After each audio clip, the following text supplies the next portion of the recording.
Hey, Kules. What a night, huh? The Camp Nou is still buzzing from the electricity of the last match, but the real earthquake isn't on the pitch, it's in the locker room. Yes, my friends, hold on tight, because Lamine Yamal, that 18-year-old kid who seems to have been born with a ball glued to his foot, just dropped a verbal bomb on none other than Pedri Gonzalez, the Canary Islands magician, after the final whistle. A devastating phrase, they say, that left everyone, teammates and ball boys alike, stunned. But let's take it step by step, because this story has more layers than an onion. And as a true Cule, I know you want to savor every detail, even if some of them make you let out a nervous little laugh. Today's match, a Spain vs Turkey game that ended in a crushing 6-0 victory for La Roja, was one of those spectacles that makes you jump off the couch screaming, "Vamos, Pedri!" As usual, he was in full Jedi Master mode, controlling the midfield like he had a GPS in his cleats. 2 goals, 1 assist, and a masterclass in making the ball obey like a well-trained puppy. This guy is a phenomenon, the kind that makes you think football is more of an art than a sport. But while the Canarian was hogging the flashes and headlines, Lamine Yamal, Barca's new prodigy, was having what we'll call a complicated night. It's not that he played badly. Far from it, since this kid has more talent in his little toe than most players do in their entire careers, but today just wasn't his day. A few key passing errors, 1 or 2 failed dribbles, and that feeling like the ball was burning his feet. Nerves. Pressure. Something else? Here's where the drama starts, Kules, so open your eyes wide. In the locker room, according to those who were close. No, I'm not talking about the guy who cleans the benches, but sources you won't hear about on the evening news. The tension was thick. Lamine, with that mix of brash youth and overflowing talent, didn't mince his words. They say that while Pedri was talking to the press, all smiles and humility, Yamal dropped a line that hit like a Mike Tyson uppercut in his prime. If the ball doesn't come to me, I can't shine. Direct. Unfiltered. Like a dagger. Who was he talking about? Well, you don't need to be Sherlock Holmes to point the finger at the midfielder who was controlling the game. Pedri, the guy who distributes the ball like a croupier in Las Vegas, was suddenly at the center of the storm. Coincidence? I doubt it. And if you're already freaking out over this jab, subscribe to the Kules channel, because what's coming next is even wilder, and you won't want to miss it. Let's take a moment to be serious, because this isn't just locker room gossip. Lamine Yamal, at just 18 years old, is under a giant magnifying glass. This kid is the future of Barca and the national team, but he's also human. Imagine being a teenager compared to Messi every 5 minutes, with the whole world expecting a spectacular goal or an impossible dribble from you in every match. The pressure is brutal, and today, in a game where Spain crushed its opponent, Lamine didn't shine. Is it fair to blame Pedri? Probably not. The Canarian isn't the type to hog the ball. In fact, his game is all about teamwork, the kind that makes the team tick like a Swiss watch. But of course, when you're young and things aren't going your way, sometimes you point the finger at the guy who's shining brighter than you. It's like in the schoolyard, when the new kid blames the team captain for not passing him the ball. Except here, we're not in the schoolyard, we're in the elite of world football. Let's talk context, because this didn't happen overnight. Lamine and Pedri are 2 Barca gems, but they're also very different personalities. Pedri is the calm one, always smiling, always kind, the guy who never seems to get angry. Lamine, on the other hand, is pure fire. He's got that spark, that confidence of someone who knows he's good and isn't afraid to say it. It's not arrogance, it's self-assurance, but sometimes that confidence can come off as a challenge. At Barca, where the pressure is so intense that even the Camp Nou pigeons seem stressed, these dynamics aren't uncommon. Remember Neymar and Messi in their early days, or even Ronaldinho and Eto'o. These are the frictions of genius, the kind that sometimes creates sparks but can also ignite a fire that propels the team to the top. Now, let's not get carried away with the drama. Some say the locker room is a powder keg, but I don't see it that way.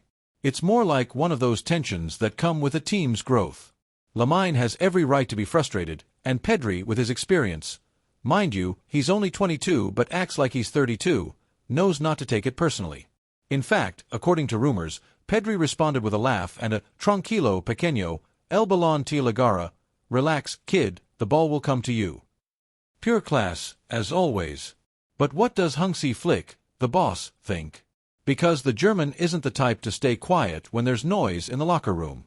Flick, with his strict professor vibe, has surely already had a chat with both of them.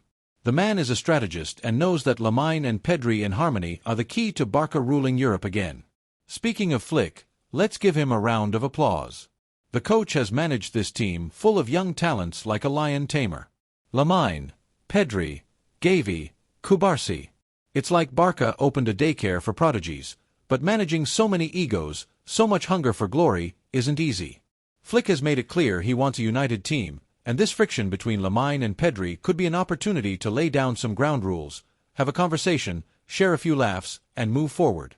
Because let's be honest, Cules, these two guys are the present and future of the club. If they're competing, let it be on the pitch to see who scores the most beautiful goal. Let's get back to Lamine's phrase, because we can't ignore its impact: if the ball doesn't come to me, I can't shine. It's a statement that, while direct, holds some truth. Lamine is a winger who needs the game to come to him to break down defenses with a dribble or a shot. Without the ball, he's like a chef without ingredients. He can have all the talent in the world, but he can't cook. Pedri, as the midfielder, is the one who sets the table, who decides where the ball goes. If Lamine feels like he's not getting it, it's normal for him to be frustrated. But is it fair to point the finger at Pedri? That's where the debate begins. Pedri isn't a Busquets or an Iniesta who monopolizes the ball, but he is the team's brain. Today, with his 2 goals, maybe he decided to shoot more than distribute, and that might have lit the fuse for Lamine. Now, I'm not saying Pedri is selfish, far from it, but in a game where everything's flowing, sometimes the guy who shines the brightest can unintentionally leave the others in the shadows. Now, imagine the locker room after the match. The players are sweaty, some with ice on their knees, others checking their phones for match memes. Lamine, looking like a teenager who just argued with his teacher, drops his line. An awkward silence falls. Someone coughs. GAVI, who always has a sarcastic remark ready, lets out a wow. The kid showed some ambition. But no one dares to add fuel to the fire, because they know this is between Lamine and Pedri, and sooner or later, it'll get sorted out. Let's talk a little about Lamine. This guy is a phenomenon, but he's also a teenager, and not just any teenager. One who carries the weight of being Barca's next big star. Imagine the pressure. Every time he touches the ball, 100,000 eyes expect an impossible dribble, a spectacular goal, or at least something that will fill Twitter with fire emojis. Today, however, wasn't his night. He tried a couple of his signature moves, the kind where he seems like he's about to leave the defender sitting on the ground, but the ball just wasn't coming cleanly. Sometimes it was a pass that was too strong. Other times, the ball just drifted out of play. And yes, Cules, it's true that Lamine wasn't at his best, but it's also true that a winger like him depends on receiving the ball in good conditions. It's like giving a painter a canvas but no brushes. What's he supposed to do? He gets frustrated. Of course, this is where Pedri's role comes into play, because the Canarian is the one who sets the team's rhythm. Today, with his 2 goals and that textbook assist, he was the king of the match. But if we look closer, there's something that might explain Lamine's frustration. During the game, Pedri was more vertical than usual, seeking the opponent's goal more often than distributing the ball out wide. It's not that he's selfish. Pedri is the kind of player who always plays for the team, but today, he seemed to have switched to killer mode. Maybe, in his eagerness to finish off the game, he didn't look toward the wings as much, where Lamine was waiting like a hawk ready to swoop in on its prey. And of course, when a guy like Yamal, who lives for the one-on-one, doesn't get the ball, he feels like a lion in a cage. Hence that phrase, which isn't just a reproach but a cry of, "I'm here." But let's not get carried away with dramatic headlines. This isn't a war, far from it. It's more like when 2 brothers argue over who gets the remote, but in the end, they still love each other. Lamine admires Pedri, even if he doesn't say it out loud. And Pedri, who knows what it's like to be the young player everyone's watching, understands Lamine better than we think. This friction isn't the end of the world. It's proof that they're both human, with their good and bad days. By the way, there's an interesting detail from the match that we haven't mentioned. In the second half, there was a moment when Lamine and Pedri almost connected on a play that could have been historic. It was in the 67th minute, when Pedri intercepted a ball in midfield and lifted his head. Lamine, like lightning, made a run to the right, calling for the ball with a shout that could be heard all the way to the last row. Pedri's pass was good, but a Turkish defender got in the way at the last second, deflecting the ball. Lamine threw his hands up in frustration but didn't give Pedri a dirty look. It was more of a "so close." That moment sums up their relationship. They're on the verge of creating magic together, but sometimes the timing just isn't right. And speaking of timing, the national teams couldn't be better. This crushing victory over Turkey is a morale boost, but it's also a reminder that the road to the World Cup won't be a walk in the park. If Lamine and Pedri don't get along, if there's friction in the locker room, it could become a problem. Luis de la Fuente, the national team coach, has surely already taken note, because even if it's Flick who's in charge at Barça, it's de la Fuente who has to manage these personalities on the national team.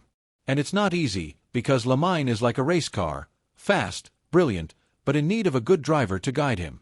And Pedri, well, he's already the driver, but he also needs to learn to share the road. Another interesting point is how this could affect Barça, because let's not kid ourselves, what happens in the national team doesn't stay in the national team. The Blaugrana locker room is a breeding ground for talent, but also for egos. Lamine, with his explosiveness, is a blessing but also a challenge. Flick will have to find a way to channel that energy, to make sure Lamine and Pedri complement each other rather than clash, because if they do, this team could become unstoppable.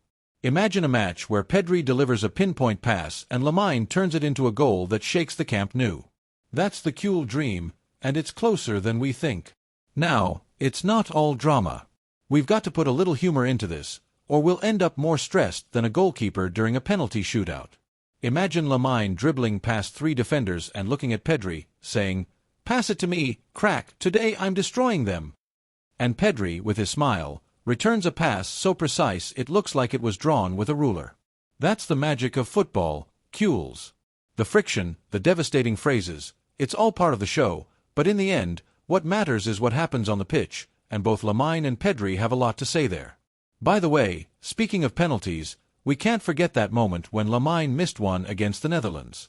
Pedri, with his Canarian humor that seems calm but sharp, told him, "What a shitty penalty." And instead of getting mad, Lamine laughed it off. This anecdote gives us a clue that, even if there were sparks today, these two have a relationship that can overcome any friction. They're young, they're brilliant, and they know that together, they're stronger. Of course, when one of them drops a line like today's, social media explodes, and headlines start talking about crises and powder kegs. Relax, Cules, it's not the end of the world, it's just another chapter in the football soap opera. Deep down, this is what makes Barça and the national team so great. The passion, the strong personalities, the talents clashing, but when they align, they create something unique. Lamine Yamal is 18 but talks like he's 10 years older. Pedri, at 22, is the veteran who doesn't seem like one. Together, they're dynamite, and if Flick and de la Fuente know how to manage them, the future is ours. So, Cules, don't worry too much about that devastating phrase. It's just a spark in an engine that's starting to roar. Give them time, these kids are going to give us a lot of joy. And while we wait for the next chapter in this saga, remember that football never stops, and neither do we. Subscribe to the Cules channel, because here, we'll keep bringing you every detail, every controversy, every beautiful goal. Let the gossip continue, and let Barça keep shining.